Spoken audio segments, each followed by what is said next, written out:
بسم الله الرحمن الرحيم وبه نستعين. اللهم صل وسلم وبارك على سيدنا محمد عليه افضل الصلاه والسلام.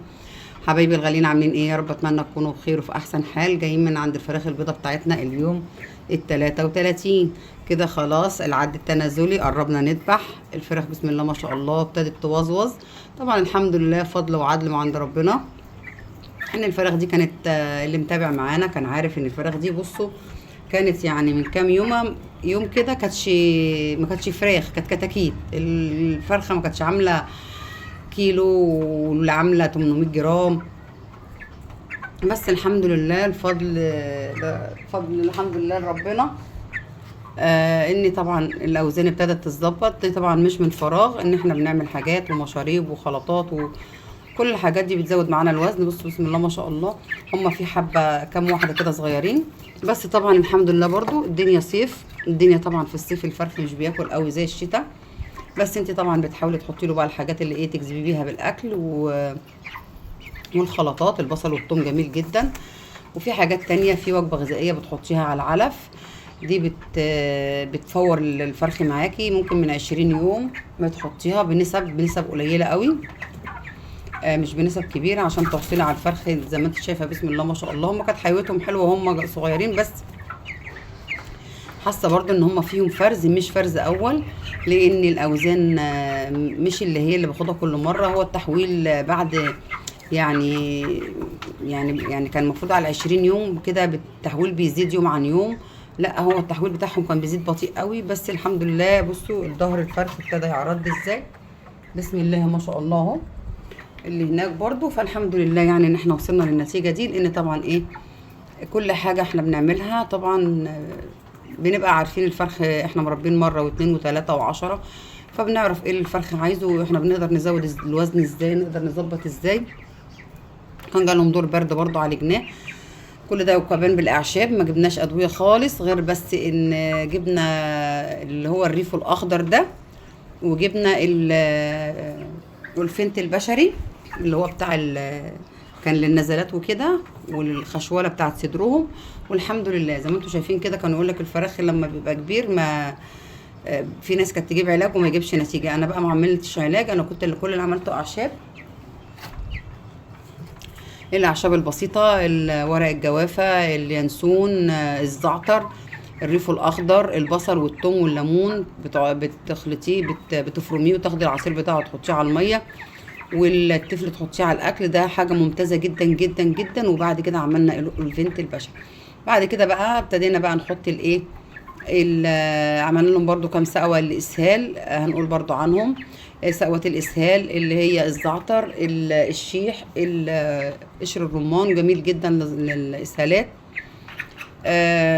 وفي حاجات تانية برضو، يعني ده كله احنا بنقوله كذا مرة. الاسهالات والنزلات البرد وكده، كل ده احنا بنعمله. يعني احنا كنا الاول، انا يعني هسكت كده واشوف اوريكم صوتهم. طبعا ايه اهو، طبعا ما فيش خنفره، ما فيش خروشه، ما فيش حاجه، الحمد لله.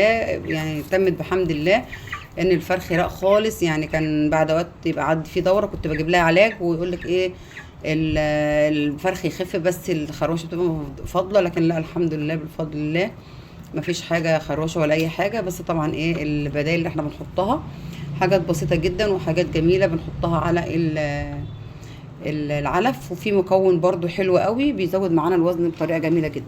طبعا هصلي على الرسول افضل الصلاه والسلام. حبيبتي الغاليه، متنسيش تدعميني بالاشتراك واللايك بتاعك عشان طبعا القناه تكبر وتوصل لاكبر عدد من الناس.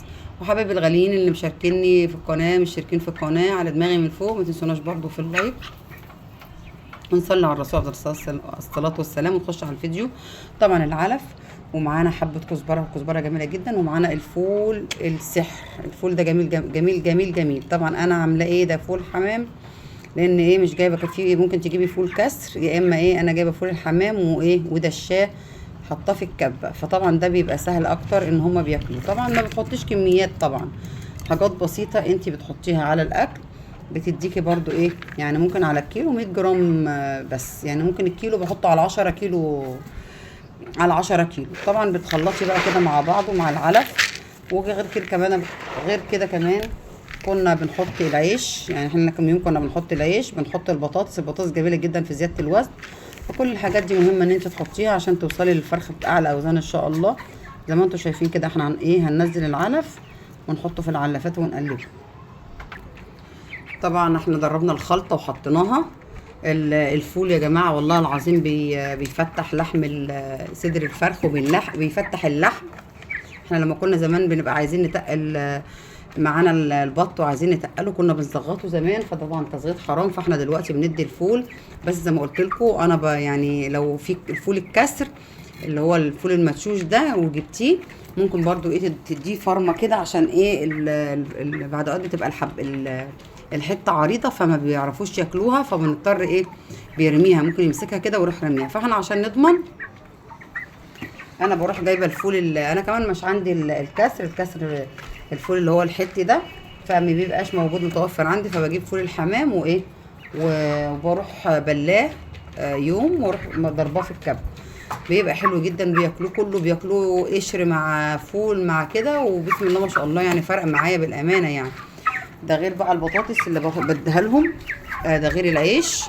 العيش بقى مفروك مدشوش بديهولهم، وهم طبعا كمان الاكل قليل معاهم، فالفول ده بيفتح النفس وبيفور وبيتقل من كل ناحيه. يعني الفراخ والله العظيم من الناس اللي هي متابعاني عارفه انا كنت حزينه قوي. يعني بصوا الفرخه دي كانت صغيره جدا، يعني من 5-6 ايام كده ما كانتش تشاف. طبعا انا نزلت بقى بالخلطات والعسل والخميره والحلبه كل الحاجات دي، يعني عملت بقى مشروب، عملت على العلف. فالحاجات دي يا جماعه بتزود الوزن، والعسل برضو جميل جدا لو ما عندكيش بس اسهالات، وتعملي العسل والليمون والخل على السقايه جميل جدا، غسيل كلى منشط كبد. العسل وكمان لو حطيتي خميره، بس طبعا في الصيف ما تخليش الخميره تقعد تعطشيهم، وتحطي كميه بتاع ساعتين بس وتخلص قدامهم عشان ما تخمرش وتاذيهم تعمل لهم اسهالات. ولو عندك الفراخ عندها اسهالات ما تديهاش الخميره.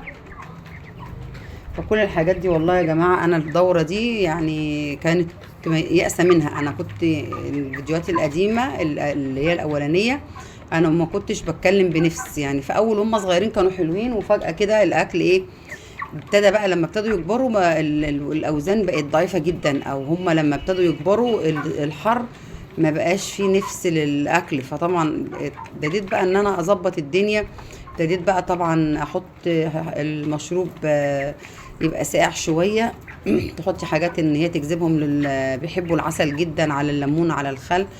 لما تحطي السقايه بيشربوا فيها كميه ميه رهيبه.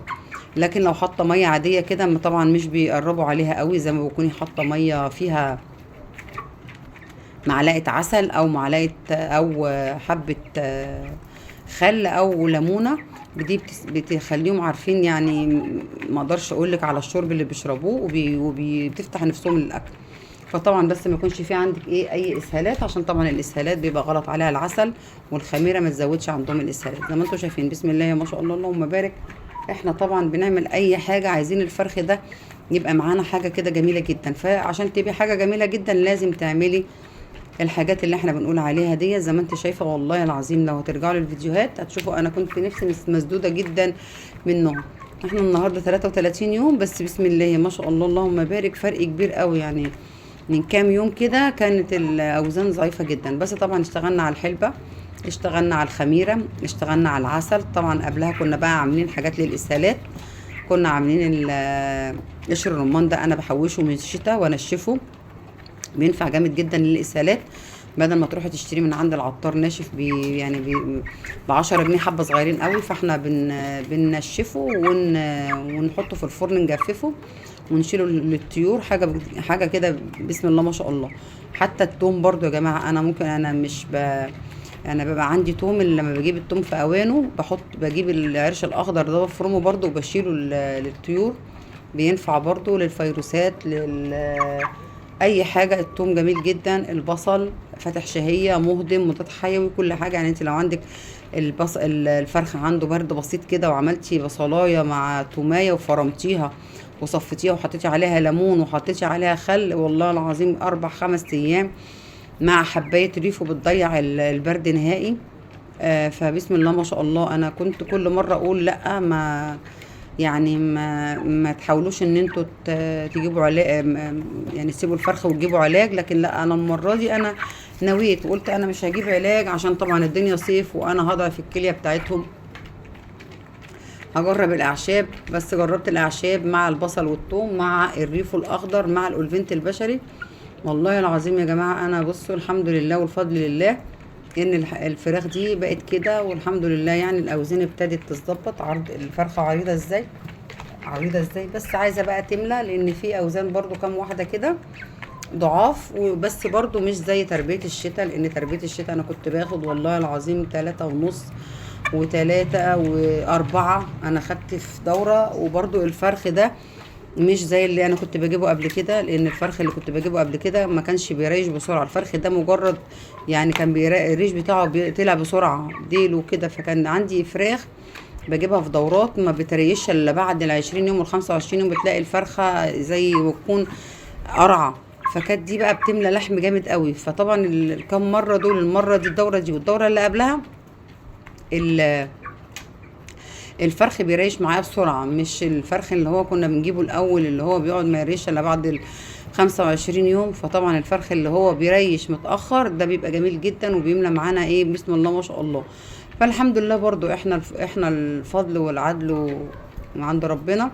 الفرخ حتى احنا لغاية دلوقتي يعني هياكل كلب بتاع 3 كيلو، في 2 كيلو، في ممكن 2 كيلو وربع يجي دلوقتي، في ممكن كيلو 2 كيلو الا ربع. هو عامة حتى لو حسبتيها الفرخة كنا جايبينه طبعا كان ساعتها ب20.